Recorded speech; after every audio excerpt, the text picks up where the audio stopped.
The sterile white walls of the medical facility on Kepler Station hummed with the quiet efficiency of alien technology. Oh.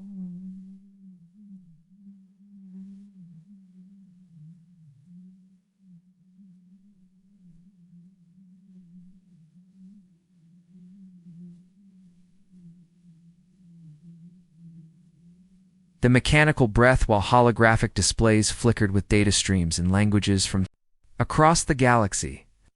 6 months had passed since the human-Cepharian War ended in the most unexpected surrender in galactic history. Outside the reinforced windows, the sprawling space station rotated slowly, its massive rings housing refugees from dozens of worlds. Ships from the Galactic Council docked and departed with clockwork precision, their crews still struggling to understand how the most powerful military force in known space had been brought to its knees by a species that had barely achieved interstellar travel. Kethvara sat across from the intergalactic tribunal, their once proud form now broken beyond recognition. Where 4 powerful limbs had once propelled them through zero gravity with graceful precision, only one remained. Their blue-scaled skin, once gleaming with the pride of a Zephyrian warrior, now bore deep scars that told stories of unimaginable horror. The remaining arms shook with barely controlled tremors as they reached for the translation device with movements that spoke of pain from limbs that no longer existed. The tribunal chamber itself was a marvel of neutral territory design. Representatives from 12 different species sat in a semicircle, various atmospheric requirements met by individual environmental bubbles. The Alteran delegate breathed methane, while the crystalline Vorthan representative pulsed with bioluminescent communication patterns. At the center sat tribunal leader Vextal, a being whose species had mediated conflicts for over 2,000 years. "State your name and rank for the record," Vextal ordered, their voice carrying the weight of authority that had settled disputes between star systems. Kethvara's throat worked for several moments before sound emerged. "Kethvara, 3rd class. Scout Zephyrian Imperial Navy. Service number." They paused, their one good hand moving to where their identification tags had once hung. "Service number 7749 Delta Zephyr." The voice that spoke was not the confident bark of a military scout, but something broken, cracked with exhaustion and trauma that ran deeper than physical wounds. Medical scanners around the room detected elevated stress hormones and neural patterns consistent with severe combat trauma. "You understand why you are here," Vextal continued, their tone softening slightly. Even hardened tribunal leaders recognized the signs of a mind pushed beyond its breaking point. "You want to know why we surrendered?" Kethvara said, their voice gaining a bitter edge. "The mighty Zephyrian Empire, conquerors of the Andorian cluster, subjugators of the Kepler Rebellion, masters of 17 star systems. You want to know how we were defeated by a species we outnumbered 10-1? The tribunal members leaned forward. This was the question that had haunted the galactic community for months. The Zephyrians had possessed superior technology, overwhelming numbers, and centuries of military experience. Their plasma weapons could crack planets, their shields could deflect asteroid impacts, and their tactical computers could calculate battle outcomes with mathematical precision. "It wasn't their weapons," Kethvara continued, their remaining hand unconsciously tracing the scars on their face. "Their kinetic projectiles were primitive compared to our energy weapons. It wasn't their technology half. Their equipment was cobbled together from civilian machinery. It wasn't even their numbers, though. They fought like every human was worth 10 of us." Kethvara's eyes, once sharp with the predatory focus of a military scout, now stared at something beyond the tribunal members. Something that existed only in memory and nightmares. It was what they became when we cornered them, what they turned into when they realized we weren't going to stop. Every species we've conquered understood the concept of surrender. They had leaders who could make rational decisions, military castes who could accept defeat with honor, civilian populations who could submit to preserve their lives. The tribunal exchanged glances. The Zephyrian conquest pattern was well-documented, swift, efficient, and ultimately merciful to those who surrendered quickly. This was not how they expected the testimony to begin. "The humans," Kethvara whispered, and the word carried such weight that the universal translators struggled to convey the full meaning. They don't surrender. They don't even understand the concept the way we do. When we cornered them, when we gave them the choice between submission and death, they chose something else entirely. Vexdal prompted gently. Tell us about first contact. Kethvara's remaining hand slowly clenched into a fist, the joints popping audibly in the chamber's silence. When they spoke again, their voice carried the weight of someone who had seen the fundamental nature of reality shatter and reform. That's where it all went wrong. We thought we understood warfare. We thought we understood survival. It conquered species that fought with honor, species that fought with desperation, species that fought with cunning. We had faced warriors, soldiers, and armies. The scarred scout looked directly at each tribunal member in turn, their gaze holding a terrible knowledge. We were children playing with fire, and humanity was the inferno. We thought we were hunting prey, but we had awakened something that had been sleeping in the darkness between stars, something that had been waiting for someone to make the mistake of threatening everything they held dear. The chamber fell silent, except for the whisper of air recyclers and the distant hum of the station's rotation. Outside, the stars wheeled in their eternal dance, indifferent to the small dramas of biological life. But inside this room, the representatives of galactic civilization prepared to learn why the most successful military force in known space had chosen surrender over victory. 3 years earlier, the peaceful colony world that humans simply called home, 7, orbited a gentle yellow star at the edge of known space. The planet's surface was dotted with neat agricultural zones where golden wheat swayed in artificial breezes, residential sectors where families raised their children under alien skies, and a single modest spaceport that handled maybe 3 cargo ships per month. The initial reconnaissance showed nothing unusual, Kethvara continued, their voice growing distant as the memories surfaced. Standard human settlement patterns. 12,000 colonists living simple lives. Farmers, teachers, mechanics, shopkeepers. Our orbital scans detected no weapon signatures, no military installations, no defensive shields. The Zephyrian scout ship Talon's Edge had spent 3 days in the system's outer asteroid belt, its sensors mapping every building, every vehicle, every heat signature on the planet below. Fleet Commander Zelthek, a veteran of 43, successful conquests, had reviewed the data with casual confidence. Zolthak called it harvesting season. Kethvara's scarred face twisted into what might have been a smile. He was already planning which of his subordinates would govern the new territory. The planet had good soil, clean water, and a population small enough to manage easily. It was a perfect addition to the Empire. The memory played out like a nightmare that had been replaying in Kethvara's mind for months. The Zephyrian invasion fleet had descended from hyperspace like metallic thunder, their battle cruisers casting shadows across the human settlement. Massive ships bristling with plasma cannons and shield generators took position in orbit, while smaller assault craft prepared to land. On the planet's surface, the human colony was led by a young administrator named Teho, and barely 26 years old, who had been appointed to the position just 2 years earlier. He was the kind of man who remembered everyone's birthday, who helped elderly colonists repair their homes, and who organized community festivals under the stars. When the alien ships appeared in the sky, his first instinct was to protect his people. "We broadcast the standard surrender terms," Kethvara whispered, their remaining hand unconsciously touching a scar that ran from their temple to their jaw. "Complete submission, relocation of the population to designated zones, and transfer of all planetary resources to the Zephyrian Empire. Most species we'd encountered would transmit their acceptance within hours. The smart ones surrendered within minutes, but the humans were different." Teho's response came after exactly 37 minutes of silence. "We need time to consider your generous offer. 24 hours should be sufficient." What the Zephyrians didn't know was that Teho was frantically coordinating with every soul in the colony through their communication network.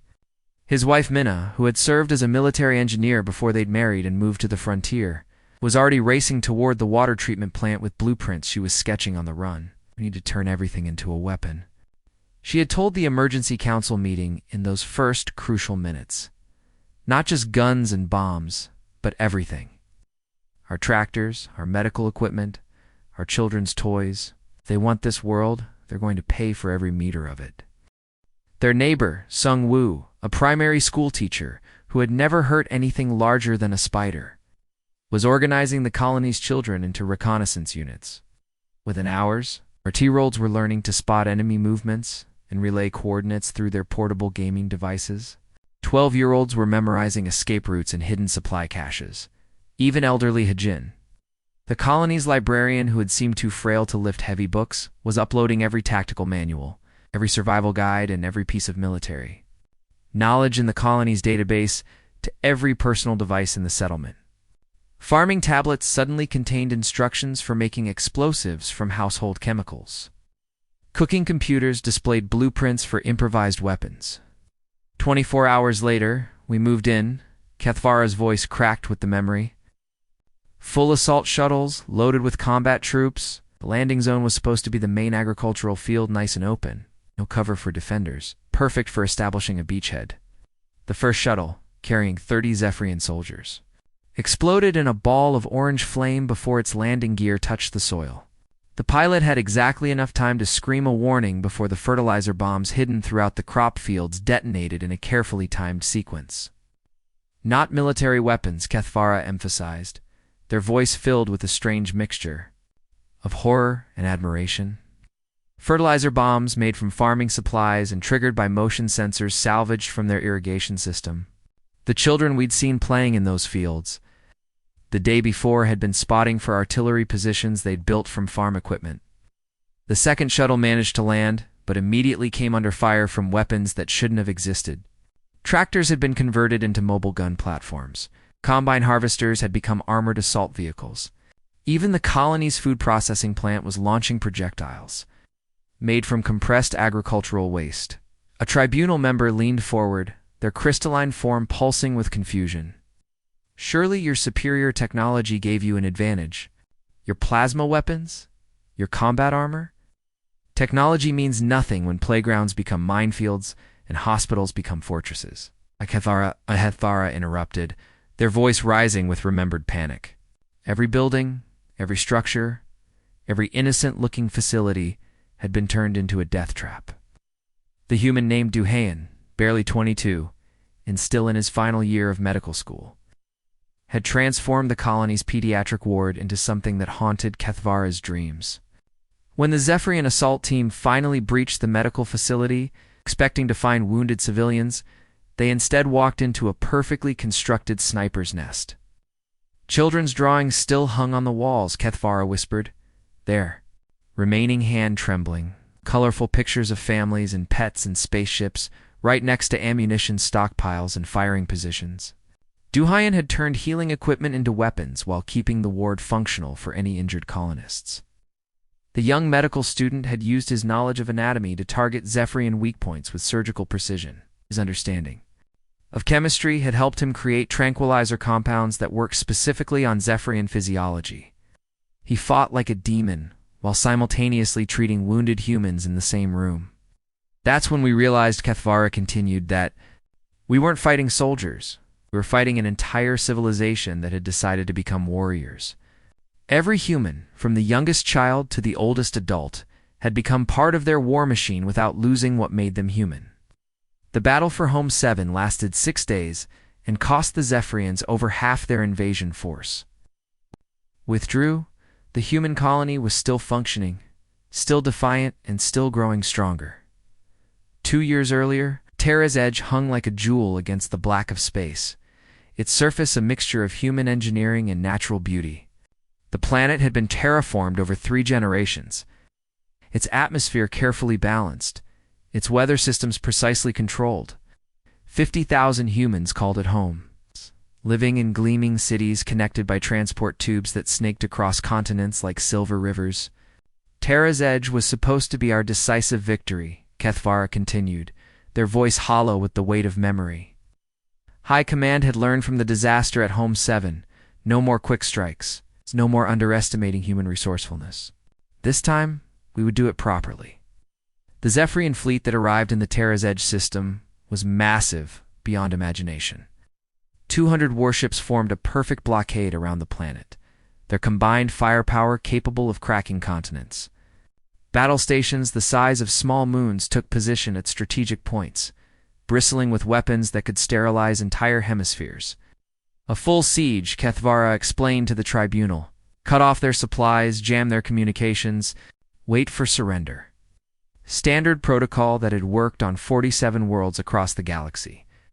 No species could survive without trade, without contact with the outside universe. It was simply a matter of patience.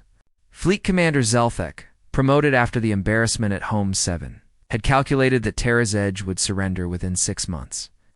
The human colony imported 60% of their food, 70% of their manufactured goods, and 90% of their medical supplies.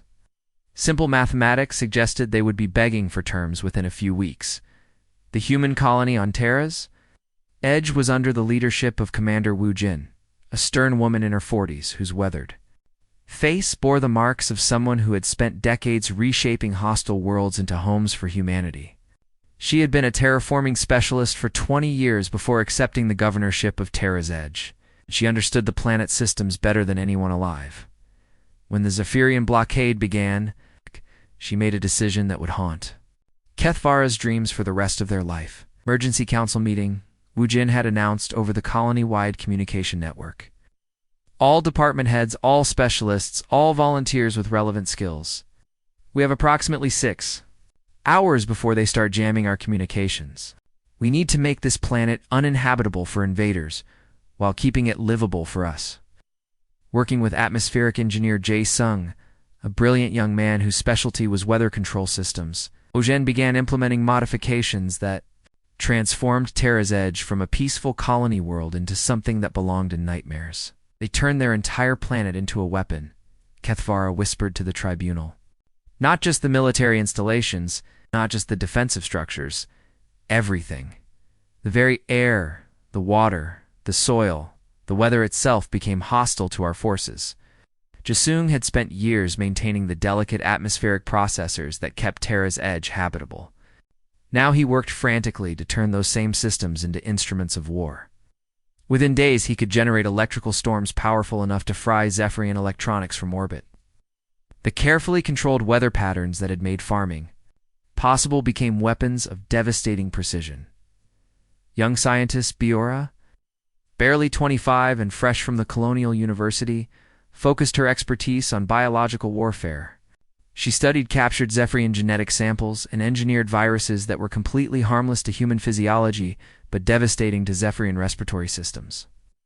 The planet's ecosystem, carefully balanced over decades, became a biological minefield. The blockade lasted 8 months, Kethvara continued, their voice growing distant. We monitored their communications, tracked their resource consumption, calculated their breaking point. Everything suggested they should have surrendered. After 4 months maximum, instead, the humans had done something unprecedented. They had learned to thrive under siege conditions, turning their isolation into an advantage. Closed off from galactic trade, Terra's Edge became completely self-sufficient in ways that seemed impossible. My unit was part of the first ground. Assault, Kethvara's remaining hand unconsciously touched their scarred face. After 8 months of blockade, orbital reconnaissance showed that the main human settlement appeared to be abandoned. Empty streets, no thermal signatures, no electromagnetic activity. Command decided it was time to move in and claim the prize. The assault force consisted of 5,000 elite Zephyrian troops, the best soldiers the Empire could field. They descended in dropships, protected by energy shields, landing in what appeared to be a ghost city. The human buildings stood intact but empty, their windows dark, their streets silent. We thought we were walking into an abandoned city, Kethvara continued. The human settlement looked empty, peaceful. Perfect structures, clean streets, no signs of struggle or evacuation. Then the very air began to burn our lungs. The first indication that something was wrong came when Kethvara's squad leader collapsed, gasping for breath inside his environmental suit. The atmospheric readings showed normal oxygen levels, but somehow the air itself had become hostile. To Zephyrian physiology, Bohr's biological weapons, Kethvara explained. microscopic organisms that were completely harmless to humans but attacked our respiratory systems on a molecular level. We couldn't even detect them until they were already in our bloodstream. The colony's children, led by a 12-year-old named Inho, whose parents had died in the early days of the blockade, had spent weeks setting up networks of booby traps using nothing but household items. The boy had an engineer's mind trapped in a child's body, and he had turned the entire settlement into a three-dimensional puzzle of death. When Kethvara's squad entered what appeared to be an elementary school, hoping to use it as a temporary command post, the building itself became a weapon. Inho had studied Zephyrian anatomy from intercepted military broadcasts and designed his traps with surgical precision. The human child Inho, he couldn't have been older than my youngest spawn. Kethvara paused, trembling at the memory. He'd turned their educational facility into a maze of death. Cleaning supplies became chemical weapons that targeted our specific biochemistry. Children's toys became explosive devices triggered by our footsteps. Art supplies were mixed with kitchen ingredients to create compounds that could eat through our armor. The school's hallways, once filled with laughter and learning, had become a labyrinth where every door hid a new horror. Inho had used his understanding of child psychology to predict exactly how adult soldiers would move through the building, placing his traps with the precision of a master tactician. "That's where I lost my first limb," Kethvara whispered. "There." Voice barely audible. A trap made from art supplies and kitchen ingredients. The explosion took my left arm and half my torso armor. I was unconscious for 3 days, and when I woke up, Inho was sitting beside my medical bed, reading me a story. In the distance, even as Kethvara's squad fought for their lives, they could hear Wujin's voice over the colony's communication system. Her tone was calm and methodical as she coordinated the defense, as if she were still managing terraforming operations rather than conducting warfare. Sector 7, initiate atmospheric protocol. Sector 12, release the biological countermeasures. Engineering teams, adjust the weather patterns for maximum electrical interference. Remember, we're not just fighting for ourselves. We're fighting for every human who comes after us. The siege of Terra's Edge lasted another 4 months after the ground assault began. When the Zephyrian forces finally withdrew, they left behind nearly 2/3 of their fleet and had gained nothing, except the knowledge that humans could turn paradise itself into hell if threatened. 1 year earlier, in the cold darkness between star systems, the Zephyrian battlefleet Dominion's pride hung motionless in space like a collection of metallic predators. The massive ships formed a perfect formation, their hulls scarred from months of brutal warfare against an enemy they still didn't fully understand. "Physical wounds heal," Kethvara said, their voice barely above a whisper as they addressed the tribunal. "Broken bones mend, torn flesh grows back, even lost limbs can be replaced with cybernetic implants, but what they did to our minds, that was the true horror." The deep space engagement had been intended as the final blow against human resistance. Fleet Commander Zolthek had assembled the largest mobile force in Zephyrian history. 300 warships, 50,000 elite troops, and enough firepower to sterilize a dozen worlds. The plan was simple: intercept the human evacuation convoy, fleeing from the outer colonies, and end the war with one decisive victory. But the humans had been waiting for them, Captain. Enwu commanded the human defense fleet from the bridge of a converted cargo hauler that had no business fighting warships designed for conquest. A former xenobiologist who had spent his career studying alien cultures, he had become humanity's most effective psychological warfare specialist through pure necessity. "They knew things about us that we didn't even know about ourselves," Kethvara continued, their remaining hand trembling as ancient memories surfaced. Hyenwu had analyzed, captured Zephyrian communications with the precision of a scientist dissecting a specimen. He understood our cultural pressure points better than our own historians, working alongside communications specialist Sujin, a young woman whose talent for languages had made her invaluable to the human war effort. Hyenwu had crafted psychological attacks more devastating than any plasma cannon. They had studied recordings of Zephyrian religious ceremonies, military traditions, and family structures, with the dedication of scholars preparing for the most important exam of their lives. They knew our funeral songs. Kethvara shuddered. The memory still fresh after all these months. Sacred melodies passed down through 1,000 generations. Songs we sang to honor our fallen warriors and comfort the grieving. They mixed them with their war chants and broadcast them during battles. The effect had been immediate and devastating. Zephyrian soldiers who had fought with cold professionalism for decades found themselves weeping inside their combat suits. As their most holy music was transformed into instruments of war, the humans had taken something sacred and pure and turned it into a weapon that cut deeper than any blade. Hearing our most holy music twisted into their battle cries, it broke something in us, Kethvara whispered. We couldn't fight properly, because part of our minds was trying to process the impossible combination of sacred and profane. Young hacker G1, barely 18 years old and working from a jury-rigged computer station aboard a medical transport, had infiltrated Zephyrian data networks with an intuitive understanding of alien psychology that astounded even her human colleagues. She had discovered their military symbols, their religious icons, their cultural touchstones, and then shared this intelligence with artist Kunho. Kunho had been a simple graphic designer before the war, creating advertisements for colonial, farming equipment, and entertainment systems. Now he worked tirelessly to display captured Zephyrian symbols in configurations that were deliberately insulting to their culture, turning religious icons into tactical mockeries that appeared on human equipment, uniforms, and broadcasts. They painted our most sacred symbols on the sides of their weapons, Kethvara explained, their voice filled with a mixture of horror and grudging admiration. But upside down, backwards, combined with their own imagery in ways that transformed our holy icons into insults so profound that just seeing them caused physical revulsion. The psychological warfare campaign reached its peak during the Battle of Kepler's Gate, where human and Zephyrian fleets clashed in a running engagement that lasted for 6 days. Throughout the battle, the humans maintained constant communication, chatter that their opponents could intercept and decode. But the worst part, Kethvara continued, their voice cracking with remembered confusion, was listening to their communications. They treated warfare like ... like a hobby, something they did between more important activities. The human named Deho, a tactical officer aboard the flagship Indomitable Spirit, would calculate optimal trajectories for missile strikes while simultaneously debating with his colleagues about the proper seasoning for their evening meal.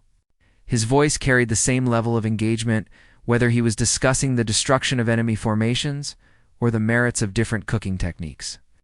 How do you fight an enemy who treats your life-or-death struggle as background noise too? Their dinner conversation? Kethvara asked the tribunal, their remaining hand clenched into a fist. We would intercept transmissions where they discussed our tactical weaknesses in the same breath as complaining about laundry schedules or arguing about entertainment programs. The breaking point came during the third day of battle, when Kethvara's commanding officer, Fleet Commander Zelthek, intercepted a human transmission that would haunt his dreams forever. 2 human soldiers, Mongsu and Yunbai, were simultaneously planning an ambush that would destroy 3 Zephyrian cruisers.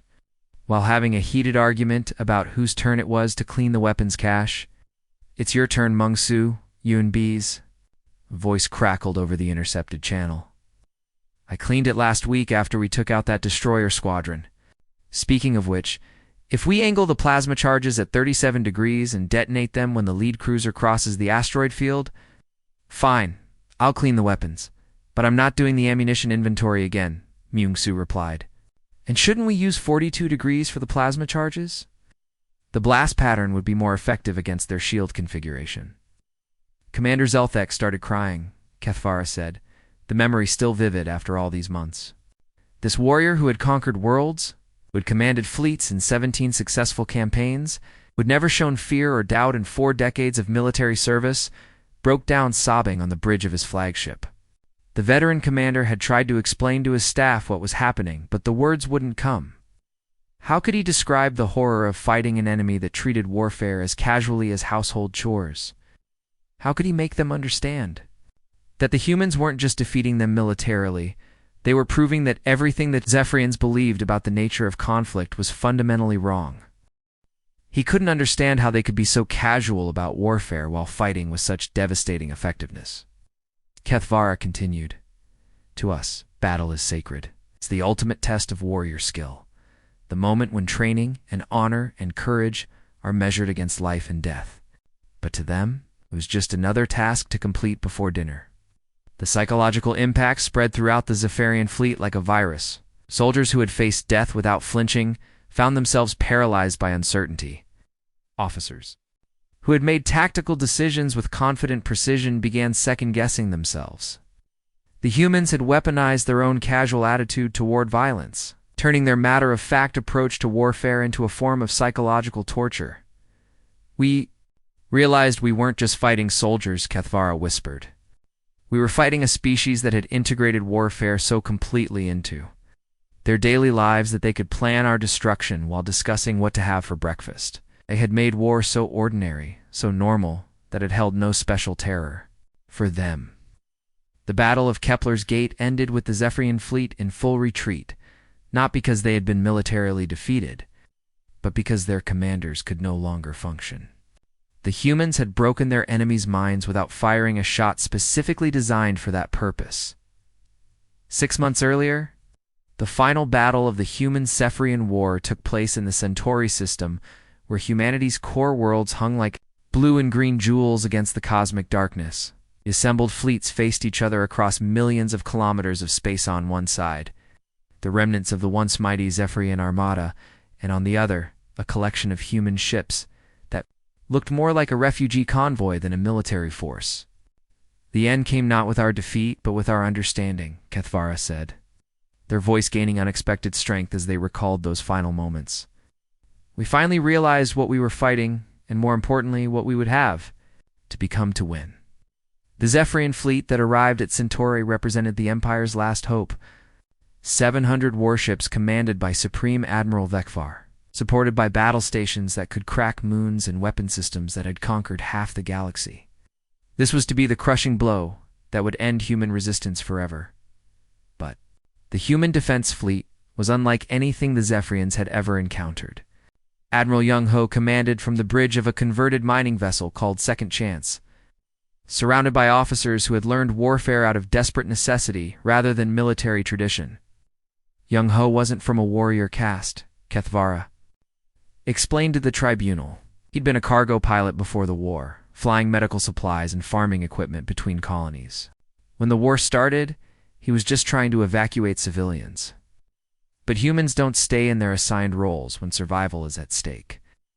Beside Young-Ho on the bridge stood Tactical Officer Hijin, a woman whose calm voice had once guided kindergarten children through their daily lessons.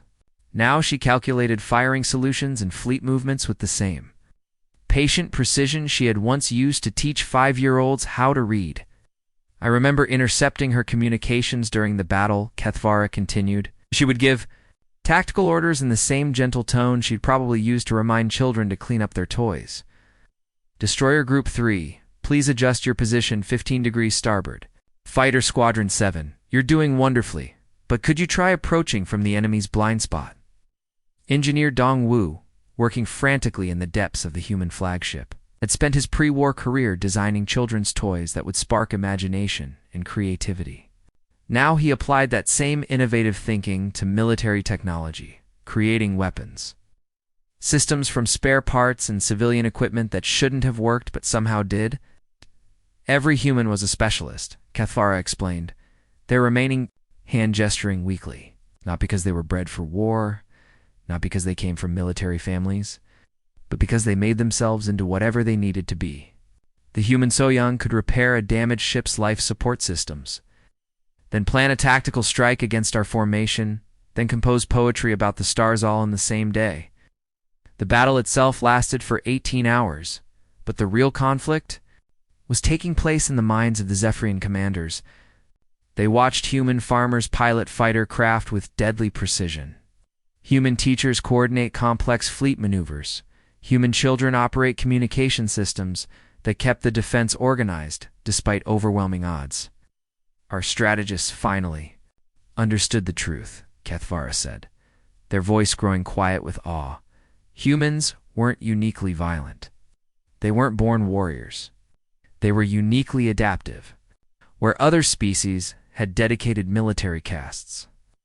Humans had transformed their entire civilization into a potential weapon without losing their essential humanity. Supreme Admiral Dekvar had spent 3 decades studying military history, analyzing the conquest patterns that had built the Zephyrian Empire. Every successful campaign had followed the same basic principle: defeat the enemy's military forces, capture their leadership, and the civilian population would submit. It was a formula that had worked on 49 different worlds. But humans had no separate military caste to defeat. Their leaders were whoever stepped forward in the moment of crisis. Their soldiers were anyone willing to fight. Their weapons were anything that could be turned to defensive purposes. Our strategists realized that conquering humanity wouldn't just mean defeating their military, Kethvara continued, their voice heavy with the weight of that revelation. It would mean fighting every human, their artists, their teachers, their children, their elderly. Every human who could hold a tool, or operate a machine, or think of a new way to resist. The Zephyrian High Command faced a horrifying choice.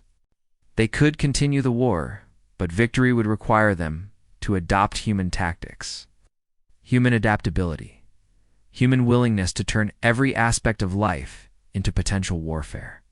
They would have to become like their enemies to defeat them. That kind of warfare would require us to become like them, Kethvara whispered. We would have to abandon our rigid castes, our specialized roles, our careful traditions. We would have to make every Zephyrin into a potential warrior, every building into a potential fortress, every tool into a potential weapon. The moment of decision came when Captain Minho, commanding a human hospital ship that had been converted into a communications relay, broadcast a message on all frequencies. His transmission was simple, direct, and devastating in its honesty. "We don't want to fight you, Minhos," voice carried across the void between the fleets. "We want to live our lives, raise our children, and explore the stars. We want to build schools and hospitals and art galleries. We want to discover new worlds and make friends with alien species and learn about the universe." His words were accompanied by images from human colonist children playing in parks, families sharing meals, scientists making discoveries, artists creating beauty from raw materials. The contrast with the ongoing battle was stark and powerful. "If you force us to choose between submission and survival," Minho continued, "we'll show you what 8 billion humans can become when they decide that freedom is worth any price." The transmission ended with tactical displays showing human defensive preparations throughout their territory. Every world, every station, every ship had been turned into a potential battleground. The entire human species had become a military force without ceasing to be human. The High Command surrendered because they realized that becoming like humans would destroy what made us Zephyrian, Kethvara said quietly. "We chose to remain ourselves rather than win a war that would cost us our souls." Supreme Admiral Vekvar. Surrender message was brief. The Zephyrian Empire formally withdraws from human space and recognizes human sovereignty over all claimed territories. We acknowledge that some victories are too expensive to achieve. As the interview concluded, Kethvara stood carefully, balancing on their remaining limbs with movements that spoke of hard-won adaptation. The months of recovery had taught them skills they never thought they would need, just as the war had taught humans to become warriors without losing their humanity. "The most terrifying thing about humans isn't that they're monsters," Kethvara said, pausing at the chamber door. "It's that they're not. They remain fundamentally decent, creative, caring people, even while fighting for their lives. They can turn anything into a weapon while never forgetting that the weapon is just a tool, not a purpose." They looked back at the tribunal one final time, their scarred face showing traces of something that might have been hope. "And now? Neither am I. These months of recovery have taught me that adaptation isn't about losing who you are. It's about becoming more than you were." The tribunal sat in stunned silence as Kethvara left the chamber, finally understanding that they weren't just interviewing a witness to humanity's military success. They were seeing proof that humanity's greatest weapon wasn't their adaptability in war, their ability to inspire that same adaptability in others without destroying what made each species unique. The infection of human resilience was spreading throughout galactic civilization, fundamentally changing what it meant to survive among the stars. Species across the galaxy were learning that strength didn't come from rigid specialization, but from the courage to become whatever circumstances required while holding on to the core values that defined them. In the end, humanity had won not by conquering their enemies, but by teaching them a new way to be strong. The war was over, but the real victory was just beginning as the galaxy learned to adapt, to change, and to grow while remaining true to themselves. The end.